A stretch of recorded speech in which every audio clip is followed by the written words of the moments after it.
Servus, Glück auf und herzlich willkommen zu einer weiteren FC Bayern Reaction. Runde. Diesmal zur Pressekonferenz vor dem Spiel zu Hause gegen Werder Bremen am 5. Bundesliga-Spieltag. Bevor wir da reingehen, wie immer der Hinweis.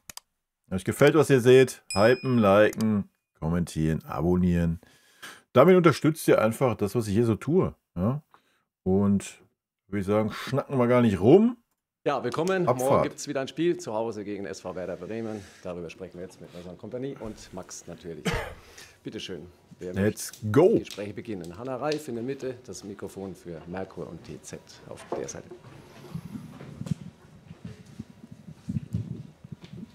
Ja, guten Morgen, Herr Company. Da wandelt das Mikrofon durchs Bild. Letztes Jahr hatten Sie einen ähnlich guten Saisonstart wie dieses Jahr. Und dann kam so ein kleines Tal. Gegen Aston Villa ging es los, Frankfurt, Leverkusen, dann Barcelona. Was macht Sie sicher, dass das diese Saison nicht passiert? Haben Sie ein besseres Gefühl, eine breitere Brust? Man kann nie sicher sein. Und das ist auch das Schöne an Fußball. Und ich sage das jetzt nicht nur, weil letzte Saison das passiert ist, aber ich sage das aus einer Karriere über 20 Jahre, dass man weiß, dass in einer Saison manchmal diesen Dip kommt, aber man kämpft mit alles, was wir haben, dagegen. Und im Moment sind wir in einer guten Phase. Wir haben uns dieses Momentum verdient bis jetzt. Und ich glaube nicht, dass du nach vorne schaust und sagst, okay, dann wird es mal schief laufen. Nein, du bist immer vorbereitet, aber du schaust nach vorne nur mit einem Gedanke, wir wollen einfach das nächste Spiel wieder gewinnen. Wenn du das so einfach behältst, dann brauchst du dich auch nicht zu viel Gedanken zu machen über was in den nächsten 10 Spielen passiert. Erstmal das nächste Spiel und dann haben wir Vertrauen, wir können das nächste Spiel gewinnen. Ja, gehe ich mit. Was mich ein bisschen froher stimmt, ja, ist einfach, dass der ein oder andere Charakter nicht mehr da ist, im Gegensatz zum letzten Jahr, und der ein oder andere Charakter neu dabei ist, die vielleicht einfach nochmal einen anderen Spirit reinbringen, so wie es sonst der Fall war. Ja. Und der zweite große Faktor, dass man jetzt schon frühzeitig angefangen hat, halt auch mal zu rotieren. Ja. Ich hoffe, dieser Linie bleibt man treu, weil das ist halt auch so eine Geschichte, wenn da immer die gleichen 11 auflaufen und du von Sieg zu Sieg eilst, dann kommt vielleicht irgendwann so der Schlenderlein rein, ach, läuft schon von alleine, komm, ich brauche gar nicht 110% geben. Sondern wenn das immer alles ein bisschen durchgemixt ist, so dass jeder auch merkt, wow, also hier ist ja schon Konkurrenzkampf, also ich spiele ja nicht einfach immer so, ja. Dann ist das auch ein anderer Spirit. Ja. Nächster nebendran, Heiko Niederer für die Bild-Zeitung. Guten Morgen. Harry Kane ist aktuell in ziemlicher Topform. Diese Woche gab es in England so ein bisschen Gerede über diese Ausstiegsklausel, die er hat. Der Tottenham-Trainer hat von ihm geschwärmt und quasi die Tür aufgemacht. Jetzt mal ernsthaft. Ich habe es ja auch schon mehrfach gesagt, ne? Nur weil ein Spieler eine Ausstiegsklausel hat, heißt das ja nicht, dass er den Verein verlassen will. Ja. Ja, wir haben im letzten Stream da auch so ein bisschen drüber geschnackt mit dieser Upamecano-Thematik. Also ich glaube auch nicht, dass Harry Kane diese Art Spieler ist. Ja, ich glaube, Harry Kane wird den Verein informieren und wenn es so ist, dass er meint, er möchte weg, dann möchte er weg. So. Ja, und dann es macht keinen Sinn, einen Spieler zu behalten, der nicht bei deinem Verein spielen möchte. So. Egal aus welchen Gründen auch immer, ja. Dass das passiert, glaube ich persönlich gar nicht. Ich glaube, Harry fühlt sich sehr wohl. Und der einzige Punkt, der da ist wirklich, dass Harry sagt, wo ich möchte doch noch den Rekord in der Premier League holen, da die meisten Tore zu erzielen. Ja, aber wenn das irgendwie sein Hauptfokus gewesen wäre, dann wäre er gar nicht zum FC Bayern gewechselt. So, ja, also ich bin da recht entspannt. Also ich kann mir nicht vorstellen, dass ein Harry Kane sagt, ich ziehe meine Ausstiegsklausel nächstes Jahr und gehe nach Barcelona. Also das kann ich mir persönlich nicht vorstellen. Ich meine, man weiß es nie, ja, aber vorstellen kann ich es mir nicht. Wenn er da nochmal wechseln sollte, dann wahrscheinlich wieder in die Premier League. Und ja, wenn dem so sein sollte, dann ist dem so. Ja. Aber da jetzt irgendwelche Spekulationen aufzumachen. Also ich glaube, man sieht gerade, dass Harry Kane sich wohlfühlt, oder? Und dass er auch noch mal mehr Präsenz hat, wie es letztes Jahr war, was so führungsspielermäßig angeht. Also. Dass er ihn gerne zurück hätte. Haben Sie ein bisschen Sorge, dass das... Ja, welcher Trainer, jetzt mal ernsthaft, welcher Trainer auf dieser Welt möchte denn gerade nicht einen Harry Kane in seiner Mannschaft haben, in der Form, wo er sich gerade präsentiert? Also.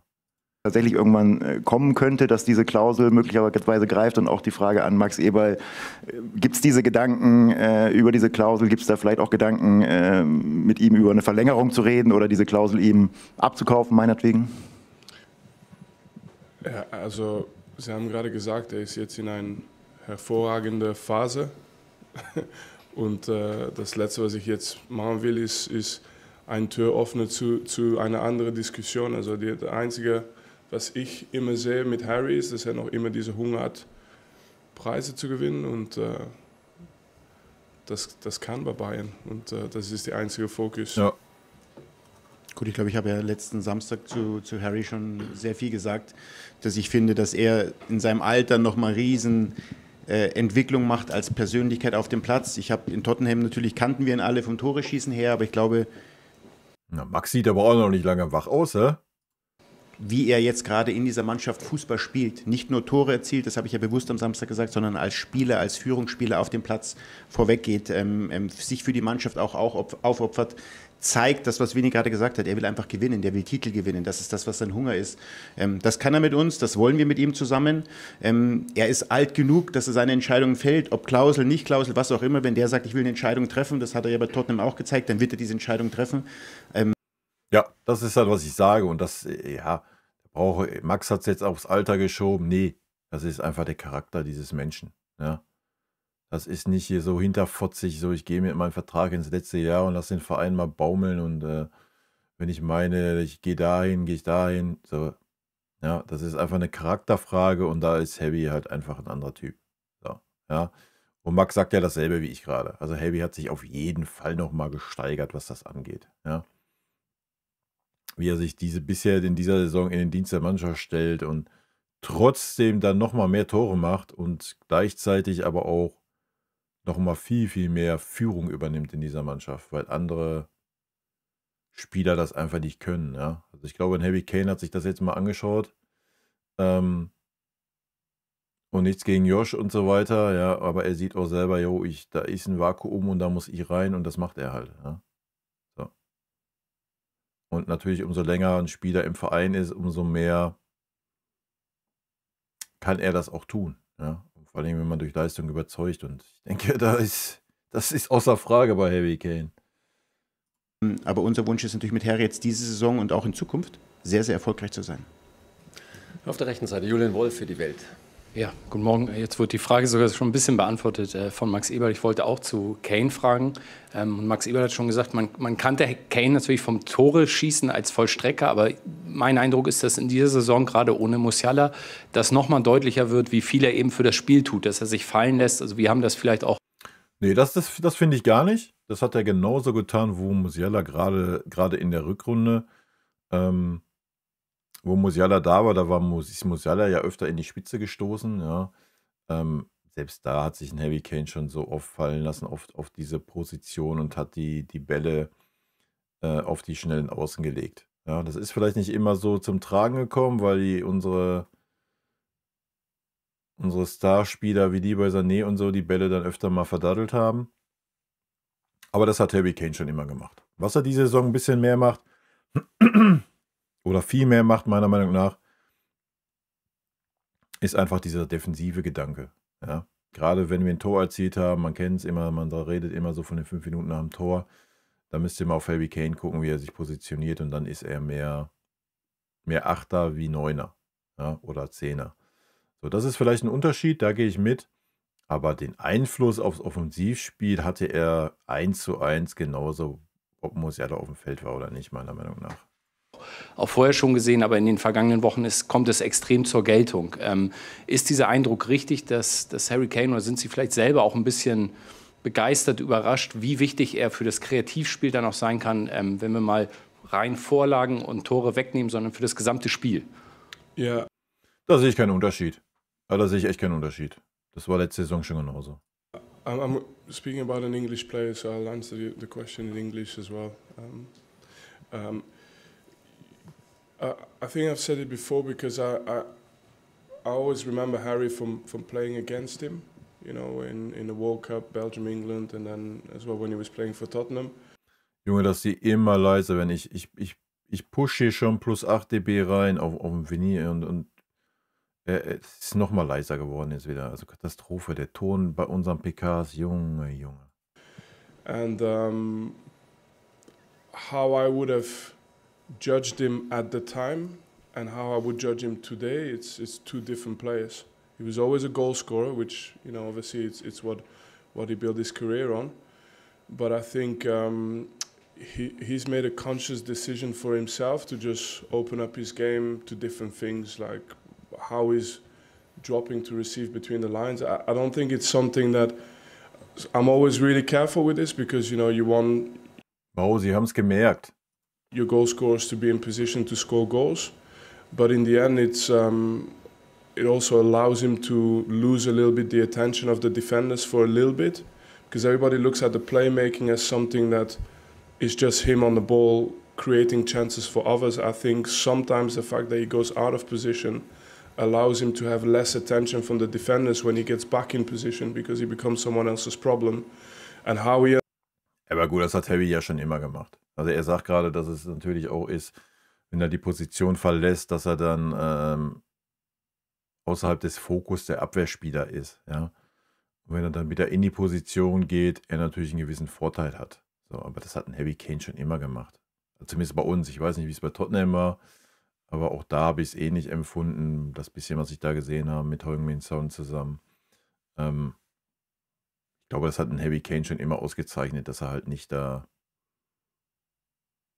stumpf, wie so vielleicht so ein Lewandowski im Neuner steht und sich da 90 Minuten abrackert gegen die Innenverteidiger, sondern sich dann halt auch mal einfach aus der Position entfernt für 15 Minuten und ja. understand that side of the game. So in the end, Harry is still scoring goals. But it's that side of the game that I think he keeps, like Max just said now, he just keeps developing it, he keeps working on it. And then I will add something else. He's also a leader in our team. And to have one of... Er ist der Leader aktuell auf dem Spielfeld. Ja. Manuel Neuer tue ich da mal raus, er steht hinten drin, das ist immer schwer da irgendwie... Wenn du nicht gerade Oliver Kahn bist und deine eigene Art hast, ist es schwer, da Einfluss aufs Spiel zu nehmen. Ich denke, da hat ein Harry Kane das Zepter gerade aber sowas von in der Hand auf dem Spielfeld. Ja. Und natürlich kann er das dann natürlich nochmal ein bisschen mehr machen, wenn er sich dann auf diese tiefen Positionen fallen lässt, als wie wenn er vorne nur auf einer 9er-Position steht. Weil das ist dann ähnlich wie der Torwart. Auch da hast du dann relativ wenig Einfluss. Den größten Einfluss hast du nun mal durch die Mitte, da brauchen wir nicht drüber reden. Deswegen ist es ja auch oft gut, wenn man da eine gewisse Führungsperson hat und einen Leader. The best performing players at the moment also show the example in training, in the details of preparation for each game, in the focus. That's something that I'm very fortunate as a coach that I have players like this doing that. Ja, wenn du davon 3 hättest, wäre alles gut, ne? Nächstes Klaus Bergmann für die dpa, bitte. Guten Morgen. Herr Kompany, wie bewerten Sie Werder Bremen unter dem neuen Trainer? Was hat sich da verändert? Erkennen Sie etwas? Und die zweite Frage, Joshua Kimmich hat bei Ihnen von Anfang an, haben Sie ihn als Mittelfeldspieler gesehen und auch so eingesetzt. Und Sie lassen ihn ja auch sehr selten draußen, so wie letzte Woche mal. Wie hat er sich entwickelt und wie wichtig ist er für Sie? Wie hat er sich entwickelt? Also Joshua Kimmich hat sich gar nicht entwickelt. Joshua Kimmich spielt das, was er immer spielt. Sorry. Und gerade diese Saison ist es bisher eher durchwachsen wie sonst was. Ja. Also er hat nochmal ein bisschen mehr Freiheiten unter Kompanie, wenn wir das mal mit anderen Trainern vergleichen. Ja. Gerade so diese Phase letzte Saison, Anfang der Saison, wo er im Wechselspiel mit Guerrero den Rechtsverteidiger-Posi gemacht hat. Ja, er hat nochmal viel mehr Freiheiten, was unser Spiel anbelangt. Also gefühlt ist Kimmich der einzige Spieler, der der machen kann, was er will auf dem Feld. Ja. Muss auch keine Sau interessiert, dass er in der 75. Minute beim Spielstand von, was weiß ich, 2:1 für uns als Sechser vorne den Torwart anläuft. So. Ja. Das sagt schon alles aus. Also erstmal zu Werder Bremen. Also Fußball ist so ein bisschen wie eine Sprache. Also das heißt, wenn der Trainer wechselt, ein neuer Trainer kommt rein, dann siehst du sofort, was ein Trainer kommuniziert. Und das ist sehr, sehr ähnlich, als was wir gesehen haben von ihm bei Elversberg. Dass die einfach fußballerisch versuchen, dominant zu sein, dass die auch sehr, sehr viel diese kurze Kombination spielen durch das Zentrum auch, viel Spielverlagerung danach. Und es gibt nicht viele Mannschaften, die das so extrem machen, und das hat natürlich zu tun mit dem Trainer. Und ja, ich bin auch einer, die immer großer Fan ist von Erfolgen in die untere Ligen. Also von dritte nach zweite Bundesliga, vom vierte nach dritte Bundesliga, vom dritte nach zweite Bundesliga. Dann bekommst du auch ein Gefühl für was. Das ist auch Siegen, das ist auch Gewinnen, und das sind auch wichtige Preise, und das hat er schon erreicht, und er bringt das natürlich mit dieser ganzen Erfahrung bei Werder Bremen, und man sieht diese Fußballkommunikation jetzt auch in die Mannschaft, also das meinte ich. Und Jo Kimmich, also wenn einer so viel spielt wie Jo, dann ist er deutlich wichtig, war er deutlich sehr wichtig und wird weiterhin auch noch sehr wichtig sein in Zukunft. Über die Position, das ist eigentlich nie ein großes Thema, nie eine große Diskussion gewesen zwischen uns. Also ich habe selber die Entscheidung getroffen, dass er für mich in dieser Position am wichtigsten ist für die Mannschaft. Ja, das haben wir gemerkt, nachdem Palhinha nicht einen Einsatz auf der 6 hatte, ne? Aber es gab sonst keine Frage von Jo, es gab keine weitere Diskussion. Jo hat schon für uns auch manchmal als Außenverteidiger gespielt in manchen Spielen, aber ich glaube, dass ohne Zweifel, dass er einer der besten Mittelfeldspieler war letzte Saison, und da wird er weiterhin wichtig bleiben für uns. Dann ist Sky an der Reihe mit Carrie Howe. Ja, guten Morgen. Ja, bin ich gespannt dieses Jahr. Ja, ich hoffe, Kimmich findet noch irgendwie in die Spur. Bisher ist es eher schwierig. Ja, kommt halt nicht jeder so gut damit klar, ein bisschen wenig Urlaub zu haben und sowas. Das ist völlig verständlich. Ich fand Kimmich letzte Saison, ich weiß gar nicht, welche Durchschnittsnote er hatte, war es auf jeden Fall eine gute Saison von Josh, ja. Und ja. Wie gesagt, ich glaube, er hat auch noch nicht den richtigen Partner gefunden, und die Abstimmung teilweise ist noch ein bisschen. Wie gesagt, also auch jetzt an den Worten von Vinny, finde ich, hört man ja raus, dass ein Josh eigentlich machen kann, was er will. Ja. Also ich glaube, wenn man Josh mal ein bisschen einbremsen würde und ihm mal sagen, ihn daran erinnern würde, dass er doch eher ein Sechser ist, und gerade. Also ich finde es gut, dass Kimmich diese Freiheiten hat. So, ja. Ich finde es gut, gerade in der Mitte musst du Spielern halt auch gewisse Freiheiten geben. Aber Kimmich muss es hinkriegen, in bestimmten Situationen, ja, muss er einfach raffen, und das kann er nicht, wann er wo zu sein hat. Ja, das ist so ein bisschen das Problem von Kimmich. Also ich finde es völlig gut, er hat ja auch die Qualitäten. Er hat die Qualitäten, unser Spiel zu öffnen, unser Spiel zu lenken. Die hat er. Er muss es aber besser verstehen, und das zeichnet so ein Weltklasse-Mittelfeldspieler dann aus. Und das ist der Punkt, der ihm fehlt. Ja, und für mich ist Kimmich kein Weltklasse zentraler Mittelfeldspieler, aber das kann jeder anders sehen. Er muss halt lernen, wahrscheinlich ist es zu spät in dem Alter, aber er muss es lernen, das Spiel besser zu lesen und zu wissen, ey, yo, jetzt ist die und die Phase, der Gegner kommt auf.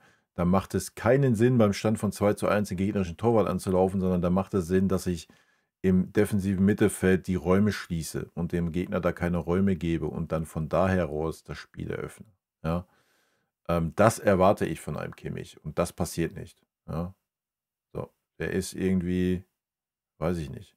Von so einem Conny Leimer würde man das erwarten, weil Conny Leimer immer 110%, egal was das Spiel steht. egal ob 90. Minute ist oder 2. Minute. Das ist so ein Punkt, der Kimmich vielleicht noch fehlt. Ja. Und dann müsstest du halt einen Partner an seiner Seite haben, der das kann. Leon kann das auch nicht. Ja. Leon ist 1:1 jetzt derselbe Schlag. Mit anderen Fähigkeiten, logisch. Und Pavlo, ja, teilweise. Letzte Saison war es teilweise richtig gut. Da lag es aber auch daran, dass Kimmich ein bisschen defensiver war. Ja, hat Pavlo ihn ein bisschen eingebremst, weil man sich sonst vorne die Räume genommen hat. Da haben sie klar 6 und 8 gespielt. Bisher diese Saison ist es eher so, dass wir eher mit 2 Achtern spielen. Ja, es ist nochmal ein Tacken offensiver in der Zentrale. Das wird wahrscheinlich so gewollt sein, taktisch, keine Ahnung. Vielleicht wird die Königslösung irgendwann Bischof Kimmich sein, ja. Dass Bischof dann diese Räume schließt. I don't know, das werden wir sehen, was die Zukunft bringt. Aber das ist so der Faktor, den ich bei Kimmich sehe. Ja, dass er einfach ein bisschen. Vielleicht kommt das noch mit dem Alter, ja, wenn man irgendwann merkt, oh, ich habe auch nicht mehr die Kraft, weil in der Rückwärtsbewegung, man sieht, ist Kimmich eine absolute Wurst, um das mal klipp und klar zu sagen. Ja, das ist eine absolute Wurst im zentralen Mittelfeld in der Rückwärtsbewegung. Also da reden wir über Hamburg oder sonst was, das ist kein Gegner auf hohem Niveau und die gehen einfach an ihm vorbei oder er kriegt es dann auch nicht hin, da das Foul zu ziehen oder sonst was. Deswegen sage ich ja, Kimmich muss lernen, in gewissen Phasen in der richtigen Position zu sein. Und das ist gerade, was fehlt, meiner Meinung nach. Und das nochmal zum Vergleich mit Tabby. Das macht ein Heavy aber so viel besser und das als Neuner. Ja. Zusammen, Herr Kompany, wie sieht es mit dem Personal aus? Jonas Urbik jetzt auch verletzt. Mit wie viel Wochen Pause rechnen Sie da und sind sonst soweit alle zuletzt fitten Spieler auch jetzt für das Spiel gegen Bremen fit? Und noch eine Frage vielleicht auch an beide. Karl-Heinz Rummenigge feiert heute seinen 70. Geburtstag. Außergewöhnliche Persönlichkeit für den deutschen Fußball. Was verbinden Sie mit ihm? Und vielleicht hat Max Eberl auch eine Anekdote aus der Vergangenheit parat. Danke. Ja, Jonas Urbik, also wenn alles gut läuft, dann haben wir ihn vielleicht noch gegen Frankfurt zur Verfügung. Aber das ist schon extrem positiv. Ich will damit auch die medische Abteilung nicht unter Druck setzen. Also wenn er nach der Interlandpause wieder fit ist, dann sind wir auch zufrieden. Aber Jonas hat einfach so eine kämpferische Mentalität und dann traue ich mich das auch zu, vielleicht in diesem Moment auch zurück zu sein.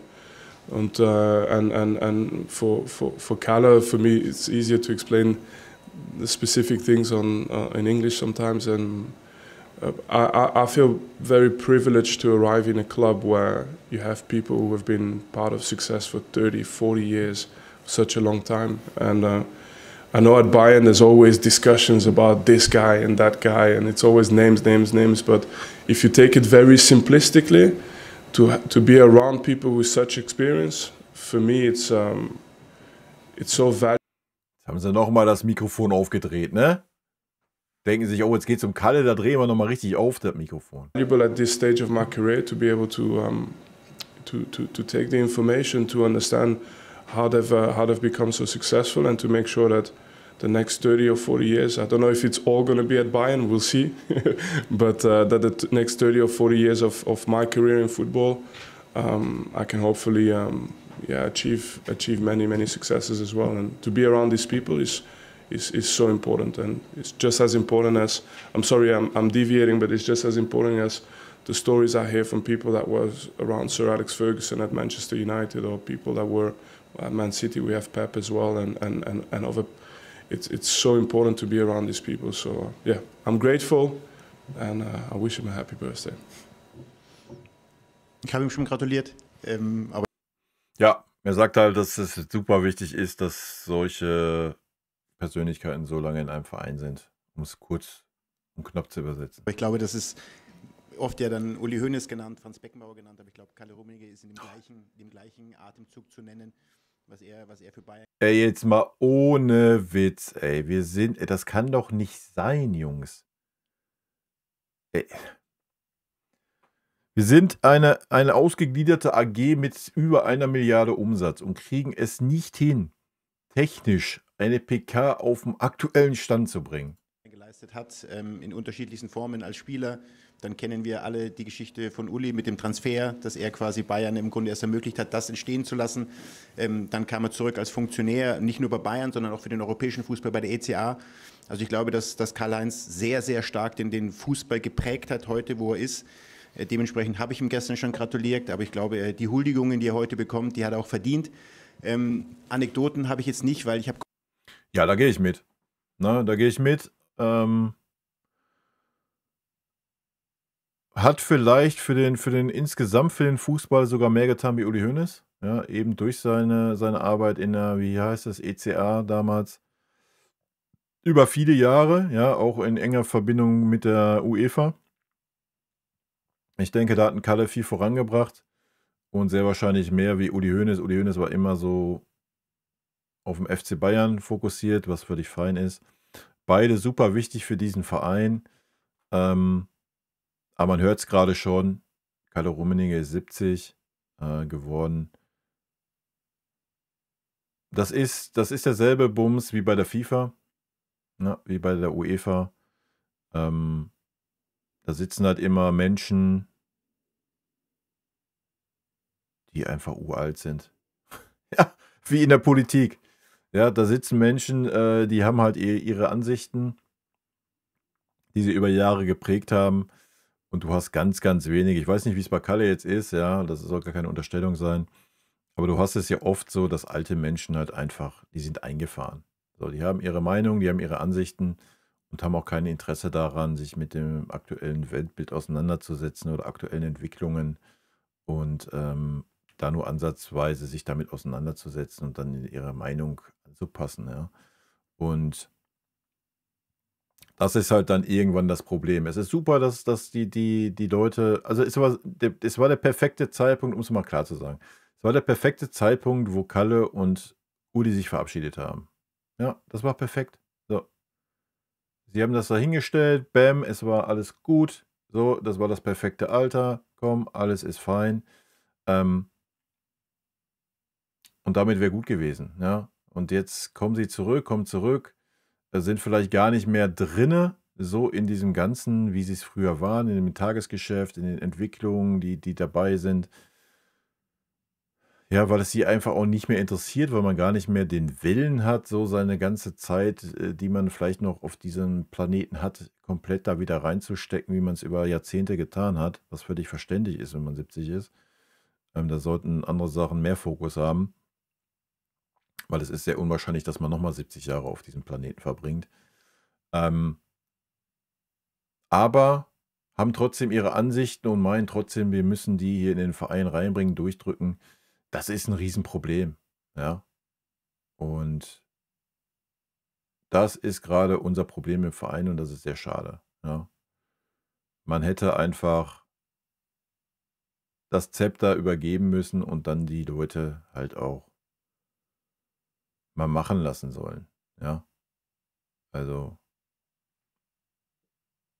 ich kann es verstehen, wenn irgendwas richtig scheiße läuft und so weiter, dass man dann da wo man sein Leben reingesteckt hat, was aufgebaut hat, dass da Herzblut drin ist und so weiter. Und wenn irgendwas richtig scheiße gegen die Wand gefahren worden wäre, hätte man ja auch eingreifen können und da dann irgendwie andere Personen hinsetzen können. Fand ich jetzt mit Olli und Brazzo noch nicht mal. Klar kannst du über die Gehaltsstruktur diskutieren und so weiter, aber da müssen dann Ansagen vom Aufsichtsrat kommen, etc. So wie es jetzt auch passiert. Ja, das ist dieselbe Diskussion wie beim Uli. Ja, da tut sich ein Kalle in nichts nach. Ich meine, Kalle hat sich da hingesetzt, hat gesagt, wir brauchen mehr von Uli Hoeneß, nicht weniger beim FC Bayern. Und da siehst du das schon. So, die leben in ihrem Weltbild und das ist auch gut so, das ist richtig so. Mit 70 fängst du nicht an, habe ich gerade schon gesagt. Oder die wenigsten Leute sich noch irgendwie weiterzuentwickeln und auch wieder, ja, nochmal, wenn du 70 bist, bist du realistisch, wenn es gut läuft, wenn du Leistungssportler warst, ja, ey, vielleicht wirst du 80, mit viel Glück wirst du 90, aber das war es dann meistens auch, ja, so, und natürlich fängst du nicht an, wenn du jetzt denkst, oh, ich habe noch 10 Jahre, ich habe noch 15 Jahre, ja, ich gehe jetzt aber wieder voll rein und das machst du halt nicht, ja, Und trotzdem wollen sie aber weiterhin das Sagen haben. Und das passt halt nicht zusammen. Erst recht nicht, wenn man sieht, mit welcher rasant sich ein Fußball entwickelt. Natürlich sportlich ist Fußball, aber entwickelt sich selbst da, wenn wir den Fußball mal jetzt sportlich vergleichen mit vor 10, 20 Jahren. Aber auch alles im Umfeld verändert sich. Die Gesellschaft verändert sich. Leute haben ganz andere Ansichten. Siehe diese ganzen hier, wir sehen es da schon wieder, die Emirates-Scheiße da als Werbung. Die ganze Ruanda-Geschichte. Und das raffen diese Menschen einfach nicht mehr. Ja? Dass sich einfach die Zeit ändert. Ja. So. Das hört sich jetzt sehr negativ an. Ich wünsche Kalle alles Gute zum Geburtstag. Ja, ich Riesenfan von Kalle. Für mich hat er denselben Einfluss auf den FC Bayern gehabt wie ein Uli Hoeneß. Ja, 1:1 hat er mindestens genauso viel damit zu tun, wo der FC Bayern gerade steht. Aber auch da ist das kritische 1:1 wie bei Uli Hoeneß. Die beiden sind einfach zu alt und sollten sich zurückziehen. Oder ja, auch diese großen Schatten, die sie hinterlassen oder die da immer im Hintergrund sind. Für mich war es ein Fehler, dass ein Uli ihn Kalle zurückgeholt hat und umgekehrt. Ja, also. Aber gut. Gott sei Dank nie gegen ihn spielen müssen. Ich war noch zu jung, er war zu gut. Und aber natürlich haben wir uns an dem einen oder anderen Verhandlungstisch mal getroffen. Michael Cochons damals gegeneinander, wir haben verhandelt, diskutiert. Und, aber es ist immer angenehm und das, was Vini sagt, das sind natürlich schon Größen, die im Fußball alles erlebt haben, die im Grunde mit aufgebaut haben, wo der Fußball heute angekommen ist. Und deswegen all die Huldigungen, die er heute bekommt, hat er verdient. Nochmal eine kleine Runde. Ja, gehe ich mit. Ne, wie gesagt, 100%, aber nichtsdestotrotz ändert das nichts an meiner Meinung, dass die einfach stehen geblieben sind und man sollte jetzt den Schritt zurück machen. Man sollte das vielleicht dann einfach mal genießen, was man da aufgebaut hat und mal ein bisschen Vertrauen in die Menschen setzen, die dann auch da jetzt im Amt sind. Ja. Hanna Reif wieder bitte. Ich habe noch eine Anschlussfrage zu Jonas Urbig, weil er ja jetzt auch 2 Auswärtsspiele nicht dabei ist. Wird sich dann die Rolle von Sven Ulreich auch ändern? Also reist er dann auch wieder mehr mit jetzt in den nächsten Wochen, als er es zuletzt auch getan hat? Oder rutscht dann einer von den jüngeren Keepern auf die 2? Nein, es ist ganz deutlich, dass Sven Ulreich diese Rolle einnimmt. Und Ulle war eigentlich immer dabei und wird auch weiterhin in diese Rolle. Für uns ist es deutlich kommuniziert, dass wir so aufgestellt sind, dass Ulle dann in diesem Moment die Rolle von Jonas übernimmt und hoffentlich bleibt Manu fit und dann haben wir, aber er ist dann in diesem Moment auch erster Ersatz von Manu. Klaus Bergmann wieder bitte. Heberl, ich würde nochmal an die Einstiegsfrage von Hanna Reif anknüpfen wollen, dass man letztes Jahr auch sehr gut gestartet war und dann eben diesen Knick hatte. Wie sehen Sie denn die Mannschaft in ihrer Entwicklung? Sie ist ja jetzt auch im Prinzip über ein Jahr mit dem Trainer zusammen. Das hat sich alles so zusammengefügt. Also sehen Sie da auch einen anderen Startpunkt jetzt in dieser Herbstphase, die ja manchmal ein bisschen schwierig ist? Das, was Vini gesagt hat, also es kann sein, man hofft es nicht und man will es auch nicht herbeireden, es kann sein, dass in Situationen in einer Saison eben auch mal Resultate nicht so sind. Und wenn ich das Spiel was die Frau Reif angesprochen hat, in Frankfurt nehme, was für mich ein herausragendes Auswärtsspiel war, was wir leider nur mit einem Punkt beendet haben zum Beispiel. Oder auch Leverkusen, ich glaube das Pokalspiel war damit gemeint, haben wir ein herausragendes Spiel gemacht und gehen als Verlierer. Ja, war mit klar bessere Mannschaft. Vom Platz. Die Art und Weise damals fand ich trotzdem sehr beeindruckend und das war Teil dieses Weges, den wir jetzt weitergehen. Ich denke, die Mannschaft hat sich, und diese Stabilität strahlt sie gerade aus, diese Erfahrungen gemacht zu haben und diese Erfahrungen sind Teil dieses Weges, den wir gerade gehen. Das habe ich oft gesagt, letztes Jahr in der PK, dass wir einen Weg gehen, einen Weg mit Vini begonnen haben, mit der Mannschaft begonnen haben und ich finde, das sieht man jetzt auch, diese Früchte, die da gerade getragen werden und wir können nicht sagen, dass wir kein Spiel verlieren oder dass wir ein Spiel vielleicht nicht gewinnen, aber wir werden jedes Spiel versuchen, genau das zu verhindern, dafür zu kämpfen, zu arbeiten, dass wir eben den Lohn für unsere Mühen auch bekommen. Deswegen, wir spielen es gegen Werder Bremen, kompliziert genug. Man hört zwar immer, ja, es ist quasi ein Selbstläufer. Nee, wir müssen das Spiel so angehen, wie wir es angehen müssen. Und dann werden wir es auch erfolgreich machen, wenn wir unser Top-Niveau erreichen. Und das betrifft auch dann die nächsten Wochen, die ja dann auch kompliziert werden, wenn nach der Länderspielpause dann Dortmund kommt und die großen Gegner kommen. Aber jetzt gilt es erstmal Bremen und dann Paphos und dann Frankfurt und dann wäre Länderspielpause. Und bis dahin versuchen wir, die Spiele zu gewinnen, jedes einzelne. Und ich Ja, gehe ich mit, bevor ich ihn ausreden lasse. 100% habe ich ja gerade schon gesagt. Ich sehe auch eine Entwicklung in dieser Mannschaft. Vielleicht das nochmal, auch halt dieses nicht mehr 90 Minuten blind anrennen, wenn wir Kimmich mal rausnehmen. Dass man sich halt auch mal, je nachdem wie der Spielstand ist, halt auch mal ein bisschen zurücknimmt und nicht vorne in erster Linie anrennt wie Bibi Cloud, sondern das Ganze vielleicht auch mal 20, 25 Meter weiter hinten für eine Viertelstunde. Und ich glaube, das ist auch eine Entwicklung in dieser Mannschaft. Ich finde, dass wir da auf einem sehr, sehr guten Weg sind, begonnen letzte Saison. Zweimal bitte noch, David Fehrer für die Bild-Zeitung. Hallo Herr Kompany, eine personelle Nachfrage noch. Haben Sie Hoffnung, dass Min-Jae Kim dabei sein kann? Glauben Sie, er kehrt heute ins Training zurück? Ja, also ja. Wenn heute alles gut läuft, dann kann er vielleicht dabei sein, aber diese eine Training ist schon wichtig, also schauen wir mal.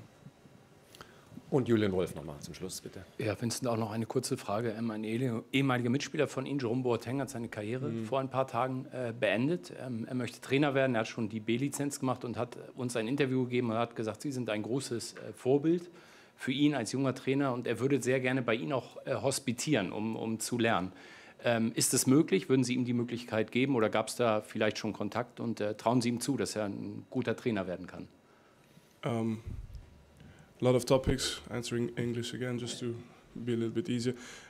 So Jerome, obviously I've known since we played together in Hamburg. I was 20, I think. He was 18 or 19 and he just came out of Berlin to HSV.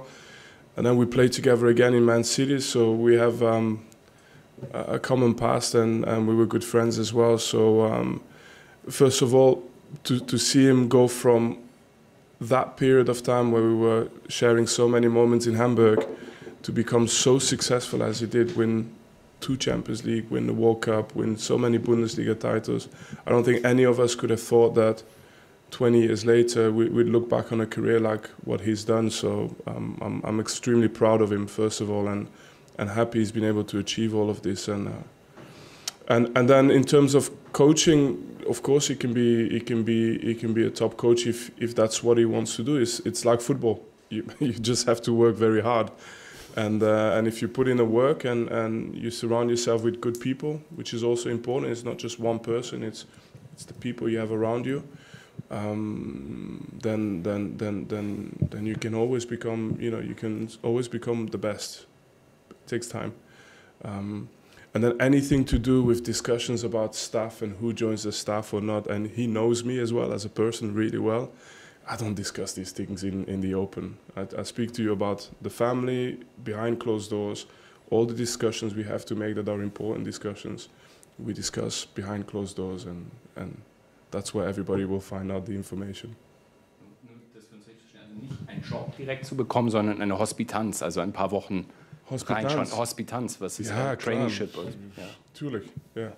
To come and be with us for a couple of weeks and share experience as a top defender, of course, I would always invite that, 100%. It's so valuable, and we have, I mentioned because we have guys like Rowan Mackay who come in and at times, and I would invite any Bayern's legend with good intentions to come spend a week with us and share their experience because our guys, they still want to learn, and we can never forget that. Ja, ist natürlich wild, wie selbstverständlich das für ihn ist, ne? Also das wird wahrscheinlich der ein oder andere Trainer auch eher vielleicht nicht so selbstverständlich sehen. Thematik Jerome Boateng schenke ich mir an dieser Stelle mal. Wird mit Sicherheit nochmal ein Topic werden, wenn dem so sein sollte. Also mal abwarten. Das war es aber, glaube ich, jetzt. Okay, oder? Danke euch. Bis morgen in der Arena. Servus. Ciao. Ciao. Ja, war doch mal wieder ein, zwei interessante Sachen dabei auf jeden Fall. Und ich freue mich aufs Spiel. Ja. Ich denke, es wird eine klare Nummer, aber dazu mehr in meinem Taktikfuchs. Leute, vielen lieben Dank für euren Support hier auf dem Kanal. Haut rein, bis dann. Schönes Spiel, schönes Wochenende schon mal. Auch wenn es Donnerstagmorgen ist. Hovi. Vielen lieben Dank für euren Support hier auf dem Kanal. Und in diesem Sinne, gute Freunde kann niemand trennen.